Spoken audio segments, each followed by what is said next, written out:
어, 이스라엘 백성들에게는 시온 신학이라고 하는 신앙이 있었습니다.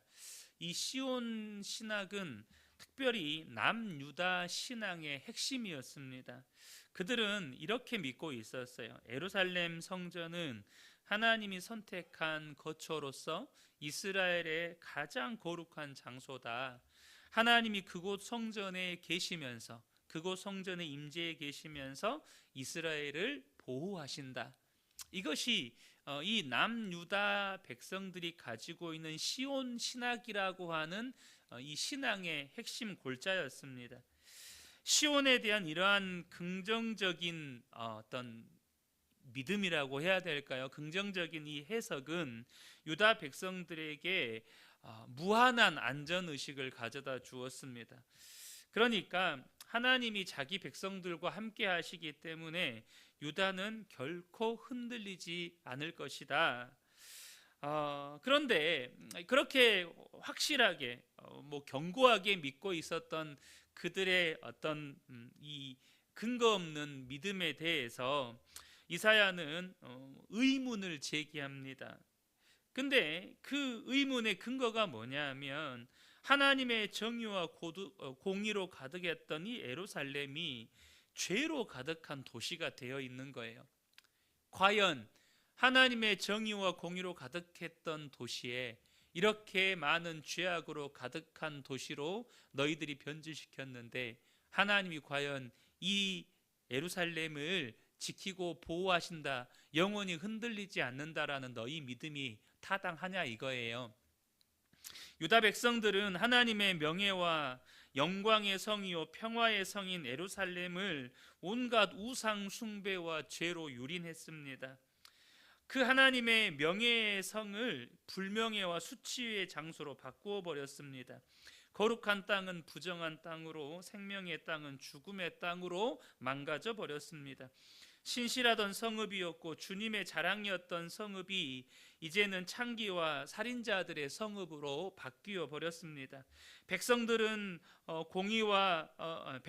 공의와 정의로 통치하고 보호해야 할 고관들은 도둑들과 한패가 되었고, 재판장은 뇌물을 받고 공의를 훼손하고 힘없고 돈 없는 고아와 과부를 억울하게 만들었습니다. 그런데 여러분, 왜 이렇게 예루살렘이 이렇게 죄악이 가득한 도시가 된 것입니까? 어제 새벽에도 잠깐 나누었는데 여러분, 그들이 예배를 안 드렸기 때문일까요? 그들이 하나님께 제물을 안 갖다 바쳐서 그런 겁니까? 그것이 아닙니다.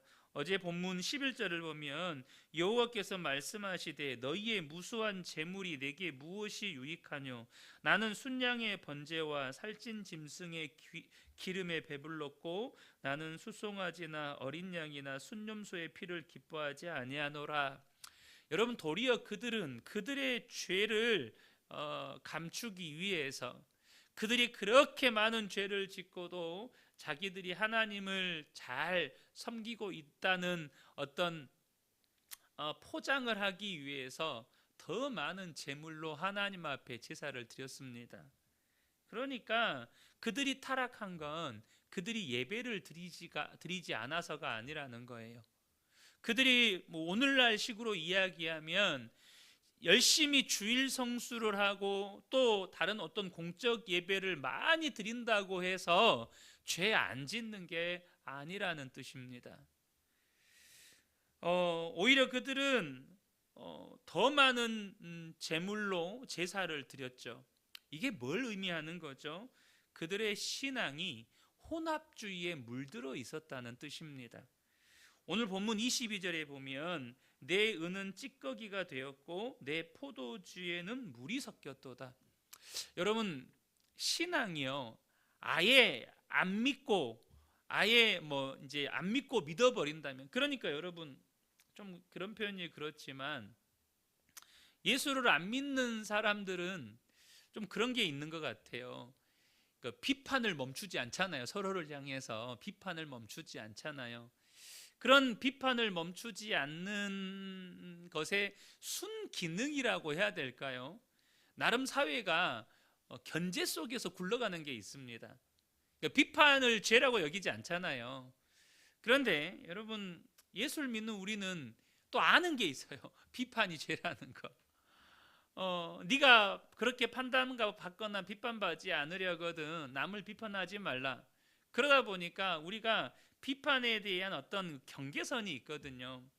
그런데 여러분, 우리가 적당히 예수를 믿잖아요. 적당히 예수를 믿으면 더 심각하게 죄에 물든다는 사실을 아셔야 합니다.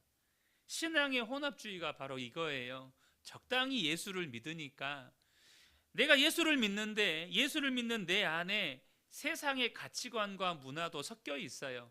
그러니까 무슨 일이 생기죠? 죄에 대한 분별력이 사라집니다. 세상의 문화에 여러분 신앙의 옷을 입히니까 나타나는 현상은 뭐예요? 너무나 많은 재물을 하나님 앞에 갖다 드리잖아요.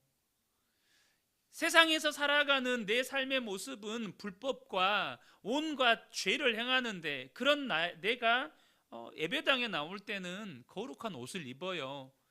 종교 행위의 옷을 입습니다. 그러니까 어때요?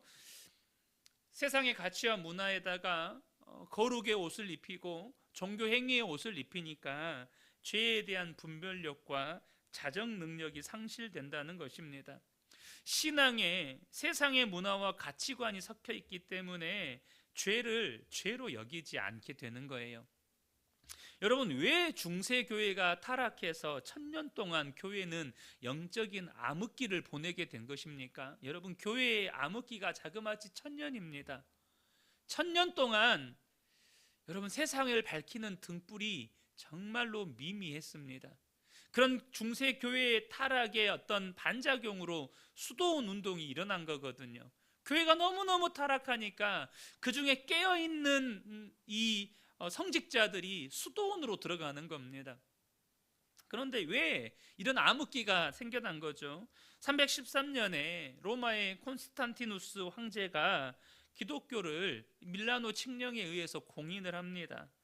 기독교 박해가 중단되었고 신앙의 자유가 보장되었고 몰수한 재산들을 반환시켜 주었습니다.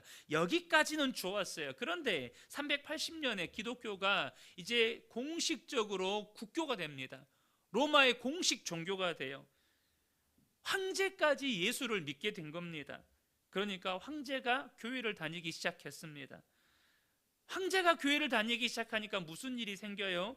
황제에게 잘 보이기 위해서 예수를 안 믿지만 황제에게 잘 보이려고 그 밑에 수많은 권력자들이 황제를 따라서 교회를 다니기 시작합니다. 제국의 황제가 교회에 행차를 해요. 그러니까 어때요? 그 황제의 권위와 품위에 맞게 모든 예배가 화려해지고 이전에 없었던 그 예배의 격식과 절차들이 생겨나기 시작합니다.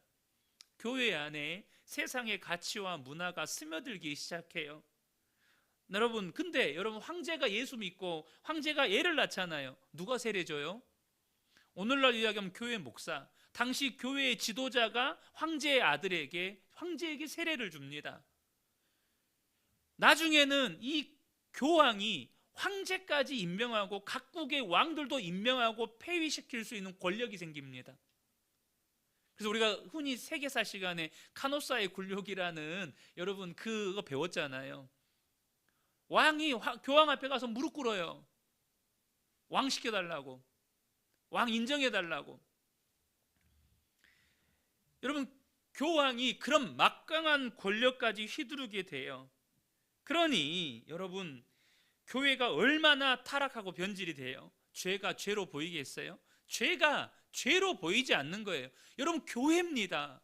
근데 교회 안에 왕보다 높은 권력이 있어요. 교회 안에 세상의 가치와 격식과 어떤 화려함이 막 스며들어요. 죄가 죄로 보이지 않고 죄에 대한 근심과 성령의 근심과 탄식이 없는데 무슨 회개가 일어나겠어요? 여전히 그들은 예배를 드리고 예배에 참석한 권력자들은 많은 헌금을 내지만 그곳에 모인 자들의 마음은 하나님을 떠나 있는 거예요. 여러분, 지금부터 2000년 전 이야기, 아니 뭐 1800년 전, 1700년 전 이야기를 하니까 너무 먼 이야기처럼 들리시나요? 우리가 교회 안에서 교회로 모여서 예배 드리지만 우리 모습 속에 얼마나 많은 세속의 가치와 문화가 스며들어 있는지 몰라요. 당장 여러분, 우리가 주일 성수를 어떻게 하고 있나요? 제가 어렸을 때만 해도 교회에서 주일날 가게 가서 너 과자 사 먹지 마라, 뭐 이렇게 교육시켰다고 교육을 시켰어요. 주일에는 막 오락하지 마라 교육시켰거든요. 물론 지금 우리 안에 그건 율법이다 막 이런 의식이 있어요. 근데 진짜 율법일까요? 진짜 율법일까요? 우리가 주일을 거룩하게 지키라고 하는 게 진짜 율법일까요? 여러분, 그것을 어떤 하나의 종교적인 어떤 제도로 만들어 놓고 그렇게 하지 않으면 판단하고 정죄하는 건 율법이겠지만, 정말로 우리가 하나님 앞에 주일을 거룩하게 지키기 위해서 절제하면서 주님 안에서 안식하는 게 율법일까요? 여러분, 우리 안에 얼마나 많은 세상의 문화와 가치가 스며들어 있는지를 보셔야 한다는 거예요. 이제 하나님께서 어떻게 하십니까? 그런 이스라엘에 대해서 하나님이 그들을 대적으로 삼고 싸우시기로 작정합니다. 24절입니다. 그러므로 만군의 주 여호와 이스라엘의 전능자가 말씀하시되 슬프다. 내가 장차 내 대적에게 보응하여 내 마음을 편하게 하겠고 내 원수에게 보복하리라. 이렇게 말씀하십니다. 예루살렘을, 하나님의 영광의 성 예루살렘을 죄와 온갖 탐욕으로 가득하게 만들어버리고 우상으로 가득하게 만들어버린 유다 백성들의 죄를 보시면서 하나님이 그들을 원수를 대하듯이 대적에게 보복하듯이 심판하시겠다는 것입니다. 이제는 찌꺼기를 제거하고 창기들을 쫓아내시고 살인자들을 심판하여서 본래대로 돌이키실 것입니다. 무섭게 심판하셔요. 그런데 저와 여러분이 기억하셔야 될 게 있어요. 뭐냐면 하나님의 심판은 언제나 심판 그 자체가 목적이 아니라는 것입니다. 물론 주님 다시 오시는 그날에, 우리가 이 육신을 벗고 하나님 앞에 서는 그날에 우리는 이제 더 이상 기회가 없는, 돌이킬 수 없는 심판을 받게 될 거예요. 그러나 이 땅에서의 심판은 우리를 죄악에서 돌이켜 하나님의 자녀로 살아가게 하기 위한 징계로서의 심판입니다. 결코 하나님과의 모든 관계의 단절이나 이스라엘을 통해서 이루시려던 열방을 향한 언약의 포기가 아니에요. 그래서 어제 본문 9절에 보면 이사야가 이런 말씀을 하죠. 만군의 여호와께서 우리를 위하여 생존자를 조금 남겨두지 아니하셨다면 우리가 소돔 같고 고모라 같았으리로다. 하나님은 심판 중에도 언제나 이렇게 긍휼을 베푸셔서 남는 자들을 두신다는 거예요. 이 심판을 통해서 예루살렘을 다시 의의 성읍, 신실한 고을, 하나님의 명예를 드러내는 성읍으로 회복하실 거예요. 그런데 저는 오늘 이 부분에서 이걸 나누고 싶지 않아요. 우리가 여러분, 이 말씀을 볼 때 많은 성도들이 안심해요. 그래, 하나님은 심판 중에도 긍휼을 잊지 아니하시는 분이시구나. 심판 중에도 우리에게 긍휼을 베푸시는 하나님이시기에 우리에게 또 기회를 주시는구나. 하나님은 이렇게 다시 기회를 주셔. 우리에게는 다시 기회가 있어. 이렇게만 생각하니까 그저 우리의 신앙을 하나님의 인자와 긍휼에만 기대고 신앙생활을 하다 보니까 우리의 삶은 어때요? 계속해서 죄짓고 회개하고 죄짓고 회개하고를 반복하는 삶에 머물러 있는 경우가 많다는 거예요. 그래, 하나님은 우리를 심판 중에도 긍휼히 여기시지, 하나님은 우리를 다시 회복시키시는 하나님이시지, 하나님은 우리에게 또다시 기회를 주시는 하나님이시지. 여러분, 그러다가 오늘 밤에 하나님 앞에 선다니까요. 그렇게 신앙생활을 하다가 우리의 신앙생활이 죄짓고 회개하고 죄짓고 회개하다가 어디에 빠지냐면 영적 좌절에 빠져버립니다. 그래, 예수 믿어도 죄짓고 사는 건 어쩔 수 없지, 이렇게 살다가 하나님 앞에 가는 거지, 이렇게 살다가 천국 가는 거지. 여러분, 정말로 그렇게 살면 천국 가는 게 맞는 걸까요? 아니, 그렇게 사는 믿음이 천국 가는 믿음일까요? 예수 믿어도 죄 짓고 사는 건 어쩔 수 없어. 예수 믿어도 죄 짓고 사는 건 당연해. 그렇게 믿는 것이 과연 천국 가는 믿음일까요? 우리가 반문에 보셔야 한다는 거예요. 오늘 본문에 제가 24절에 하나님의 심판의 선언 앞에 여러분 제가 정말로 주목해야 될 것이 있어요. 하나님이 우리를 대적자들을 보응하듯이 심판하시고 원수에게 보복하시듯이 심판하실 때 하나님이 뭐라고 말씀하셨죠? 24절을 다시 한번 봐보세요. 그러므로 주 만군의 여호와 이스라엘의 전능자가 말씀하시되 슬프다. 주님이 슬프시대요. 하나님이 심판하실 때 진노와 분노로 심판하시는 게 아니고 하나님이 슬픔으로 심판하신다는 거예요.